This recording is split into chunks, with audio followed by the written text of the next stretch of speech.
WhatsApp বন্ধুরা, কেমন আছেন সবাই? আশা করি সবাই ভালো আছেন। তো আপনাদের ভালোবাসা আমি ভালো আছি। আজকে বন্ধুরা, বাংলাদেশের অন্তর্বর্তীকালীন সরকারের উপদেষ্টাদের কার কত শিক্ষাগত যোগ্যতা, এটার উপর একটা ভিডিও দেখব। ভিডিওটির টাইটেলটা হচ্ছে অন্তর্বর্তীকালীন সরকারের উপদেষ্টাদের শিক্ষাগত যোগ্যতা কতটুকু। দেখুন, তো রিসেন্টলি একটা ভিডিও খুবই ভাইরাল হয়েছে, সেটি হচ্ছে সমন্বয়কদের থেকে যারা উপদেষ্টা হিসেবে দায়িত্ব নিয়েছেন, ওনারা বিদেশি কোন একজনের সাথে সাক্ষাৎ করতেছেন এবং ওখানে ট্রুলি ইংলিশে কথাবার্তা বলতে না পারার কারণে ওনাদেরকে খুব ট্রলের শিকার হতে হয়েছে। তো এই থেকে একটা প্রশ্ন মনের মধ্যে জাগে, আসলে ওনাদের শিক্ষাগত যোগ্যতা কতটুকু। তো এই ভিডিও দেখলে তা অবশ্যই ক্লিয়ার হবে। তো চলুন ভিডিওটি দেখি, লেটস গো। শেখ হাসিনা পদত্যাগ করে পালিয়ে যাওয়ার পর অন্তর্বর্তীকালীন সরকারের প্রধান উপদেষ্টা হিসেবে শপথ নেন নোবেলজয়ী অর্থনীতিবিদ ডক্টর মোহাম্মদ ওনার ব্যাপারে কোনো সন্দেহ নেই, নেতৃত্বে দেশের নিঃসন্দেহে একজন উপদেষ্টারা কাজ করছেন। শিক্ষিত মানুষ, দেশের আগামীর নাহলে নোবেলের মতো একটা পুরস্কার উনি পেতেন না। এবং ন্যায় বিচার প্রতিষ্ঠা সহ বিভিন্ন ক্ষেত্রে গুরুত্বপূর্ণ ভূমিকা পালন করতে পারে এমন দক্ষ বিশিষ্ট জনদের অন্তর্বর্তীকালীন সরকারের উপদেষ্টা হিসেবে রাখা হয়েছে। তো বন্ধুরা, আজকের ভিডিওটিতে আলোচনা করব এসব উপদেষ্টাদের আসল পরিচয় ও কার শিক্ষাগত যোগ্যতা কত, আর শিক্ষাগত যোগ্যতায় কে সবচেয়ে বেশি এগিয়ে। আশা করছি ভিডিওটিতে একটি লাইক দিয়ে না টেনে শেষ পর্যন্ত দেখবেন। তো চলুন শুরু করি। ডক্টর আসিফ নজরুল। আসিফ নজরুলের জন্ম 1966 সালের 12 জানুয়ারি। তিনি একজন বাংলাদেশি লেখক, ঔপন্যাসিক, রাজনীতি বিশ্লেষক, সংবিধান বিশেষজ্ঞ ও কলামিস্ট এবং বর্তমান অন্তর্বর্তীকালীন সরকারের আইন বিচার ও সংসদ মন্ত্রণালয়ের একজন উপদেষ্টা। আসিফ নজরুল ঢাকা বিশ্ববিদ্যালয়ের আইন বিভাগ থেকে 1986 সালে স্নাতক ও 1987 সালে স্নাতকোত্তর সম্পন্ন করেছেন। 1999 সালে সোয়াস ইউনিভার্সিটি অব লন্ডন থেকে তার পিএইচডি সম্পন্ন করেন। পরবর্তীতে জার্মানির বন শহরের এনভায়রনমেন্টাল ল সেন্টার থেকে তিনি পোস্ট ডক্টরেট ফেলোশিপ অর্জন করেন। বর্তমানে তিনি ঢাকা বিশ্ববিদ্যালয়ের আইন বিভাগের অধ্যাপক হিসাবে কর্মরত রয়েছেন। ঢাকা বিশ্ববিদ্যালয়ে শিক্ষক হিসেবে যোগদানের পূর্বে তিনি কিছু সময় বাংলাদেশ সরকারের একজন সরকারি কর্মকর্তা হিসেবে কাজ করেছেন। টিভি টক শো ও কলামে সাহসী রাজনীতি বিশ্লেষণের জন্য তিনি বিশেষভাবে খ্যাত। মানবাধিকার সংস্থা, আইনের শাসন, ইত্যাদি ভিত্তিক শিক্ষাগত যোগ্যতা অনেক হাই সংস্থার সাথে তার কনসালটেন্ট হিসেবে কাজ করার অনেক অভিজ্ঞতা আছে। এছাড়া তিনি 10-এর অধিক গ্রন্থ রচনা করেছেন। খালিদ হোসেন। ডক্টর আফম খালিদ হোসেন একজন বাংলাদেশি ইসলামী পণ্ডিত। তিনি বর্তমানে বাংলাদেশের অন্তর্বর্তীকালীন সরকারের উপদেষ্টা এবং ধর্ম মন্ত্রণালয়ের দায়িত্বে আছেন। তিনি ইসলামী আন্দোলন বাংলাদেশের শিক্ষা উপদেষ্টা, হেফাজতে ইসলাম বাংলাদেশের নায়েবে আমির। খালিদ হোসেন 1959 সালে 2 ফেব্রুয়ারি চট্টগ্রাম জেলার অন্তর্গত সাতকানিয়া উপজেলার মাদারসা ইউনিয়নের মক্কারবাড়ির এক সম্ভ্রান্ত মুসলিম পরিবারে জন্মগ্রহণ করেন। বাবুনগর সরকারি প্রাথমিক বিদ্যালয়ে ভর্তির মাধ্যমে শিক্ষা জীবনে সূচনা করেন খালিদ হোসেন। এখানে তিনি 3য় শ্রেণী পর্যন্ত অধ্যয়ন করেন। 1969 থেকে 1971 সাল পর্যন্ত তিনি আল জামিয়া আল ইসলামিয়া পটিয়ায় লেখাপড়া করেন। 1971 সালে সাতকানিয়া আলিয়া মাহমুদুল উলুম মাদ্রাসা থেকে প্রথম বিভাগে আলিম এবং 1973 সালে ফাজিল পাশ করেন। 1973 থেকে 1975 পর্যন্ত চট্টগ্রাম চন্দনপুরা দারুল উলুমে হাদিস অধ্যয়ন করেন। 1975 সালে বাংলাদেশ মাদ্রাসা শিক্ষা বোর্ড থেকে কামিল পরীক্ষায় উত্তীর্ণ হন। খালিদ হোসেন 1982 সালে চট্টগ্রাম বিশ্ববিদ্যালয়ের ইসলামের ইতিহাস ও সংস্কৃতি বিভাগ থেকে বিএ এবং 1983 সালে একই বিষয়ে এমএ পাশ করেন। চট্টগ্রাম বিশ্ববিদ্যালয়ে স্কলারশিপ নিয়ে হযরত মুহাম্মদ সাল্লাল্লাহু আলাইহি ওয়াসাল্লামের সাংস্কৃতিক গবেষণা বিষয়ের উপর পিএইচডি সম্পন্ন করেন। সৈয়দা রিজওয়ানা হাসান। সৈয়দা রিজওয়ানা হাসান একজন বাংলাদেশি পরিবেশবিদ। তিনি বর্তমানে বাংলাদেশের অন্তর্বর্তী সরকারের উপদেষ্টা এবং পরিবেশ, বন ও জলবায়ু পরিবর্তন মন্ত্রণালয়ের মন্ত্রী। তিনি বাংলাদেশ পরিবেশ আইনবিদ সমিতির প্রধান নির্বাহী। সৈয়দা রিজওয়ানা হাসান 1968 সালের 15 জানুয়ারি তৎকালীন পূর্ব পাকিস্তানের হবিগঞ্জ জেলার নরপতিয়ে হাভিলি নামক একটি বাঙালি মুসলিম জমিদার পরিবারে জন্মগ্রহণ করেন। তিনি ভিকারুন্নেসা নুন স্কুল অ্যান্ড কলেজ থেকে মাধ্যমিক পাশ করেন। এরপর হলিক্রস কলেজ থেকে উচ্চ মাধ্যমিক শেষ করে ঢাকা বিশ্ববিদ্যালয়ে ভর্তি হন। বিশ্ববিদ্যালয়ে প্রথমে লোক প্রশাসন বিভাগে ভর্তি হলেও আইনের প্রতি আগ্রহ থেকে পরে বিভাগ পরিবর্তন করে আইন বিভাগে ভর্তি হন। তিনি ঢাকা বিশ্ববিদ্যালয় থেকে আইন বিষয়ে স্নাতক এবং 1993 সালে স্নাতকোত্তর ডিগ্রি অর্জন করেন। 1993 সালে এলএলএম সম্পন্ন করার পর বাংলাদেশের বাহিরে বেশ কয়েকটি ফেলোশিপ কোর্স আইন বিষয়ে পড়াশোনা করেছেন। 2007 সালে যদিও বর্তমানে বন পরিবেশ মন্ত্রণালয়ের দায়িত্বে ফেলোশিপ লাভ করেন। ডক্টর সালেউদ্দিন আহমেদ।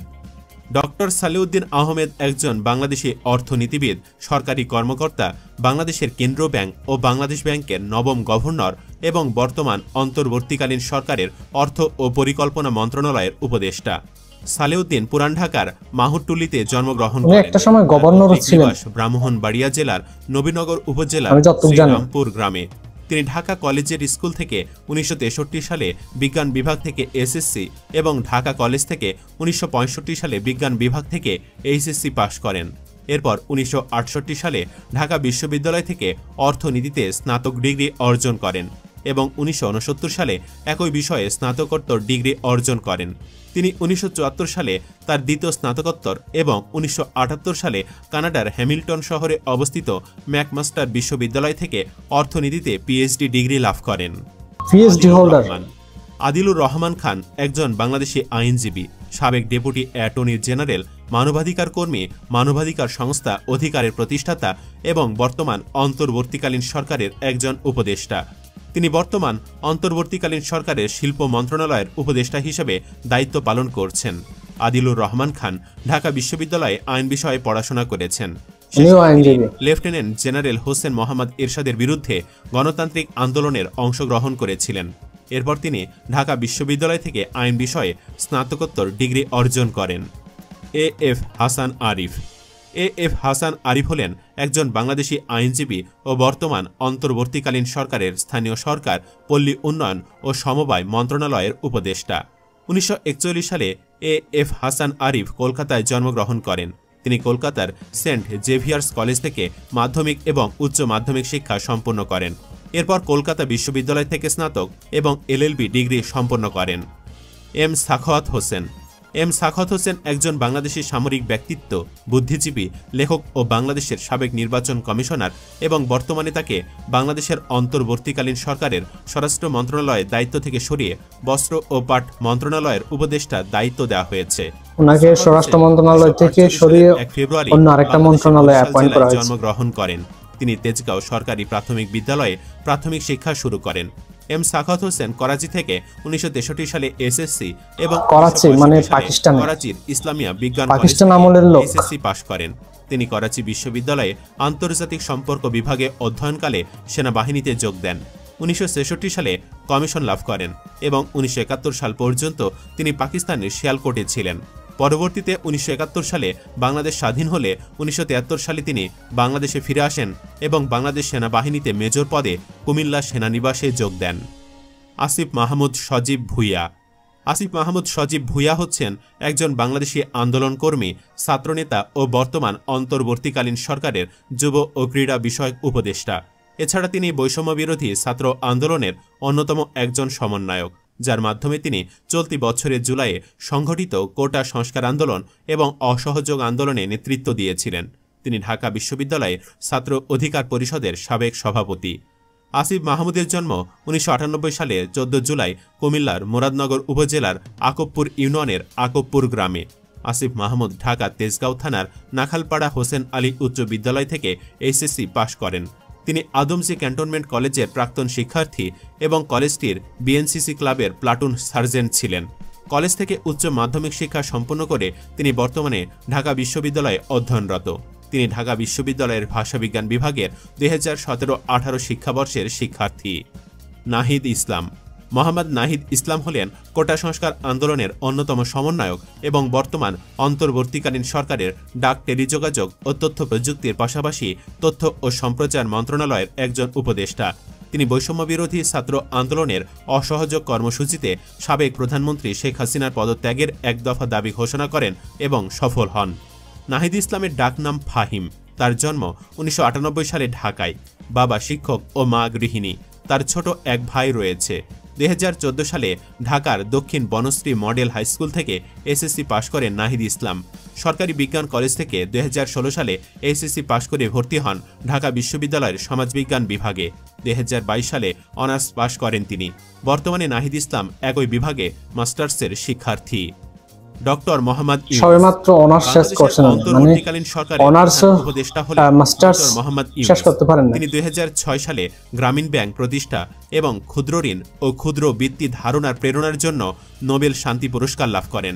তিনি 2009 সালে যুক্তরাষ্ট্রের প্রেসিডেন্সিয়াল মেডেল অফ ফ্রিডম এবং 2010 সালে কংগ্রেশনাল গোল্ড মেডেল সহ বিভিন্ন জাতীয় ও আন্তর্জাতিক সম্মাননায় ভূষিত হয়েছেন। এছাড়াও ডক্টর মোহাম্মদ ইউনূস দেশে যতটা না উনি অসম্মানিত হয়েছেন, ঠিক ততটাই সম্মানিত হয়েছেন বিদেশে এবং মার্কিন যুক্তরাষ্ট্রের কংগ্রেশনাল গোল্ড মেডেল পেয়েছেন।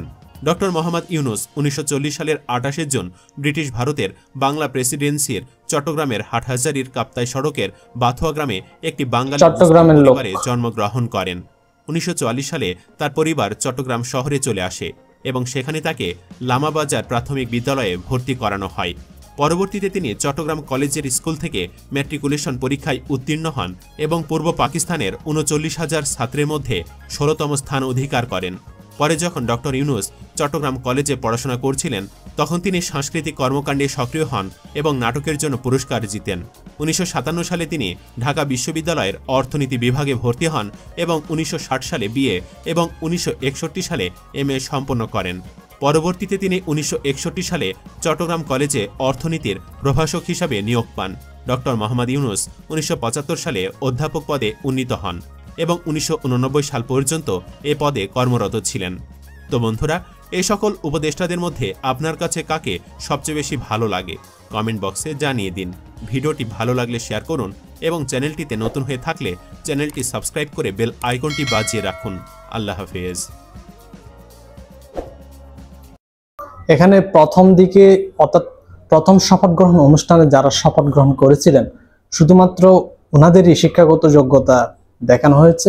পরবর্তীতে কিন্তু আরো অনেক উপদেষ্টা শপথ নিয়েছিলেন যারা প্রথমবার কোনো না কোনোভাবে অংশগ্রহণ করতে পারেননি, তো ওনাদের যোগ্যতাও কিন্তু এখানে তুলে ধরা উচিত ছিল।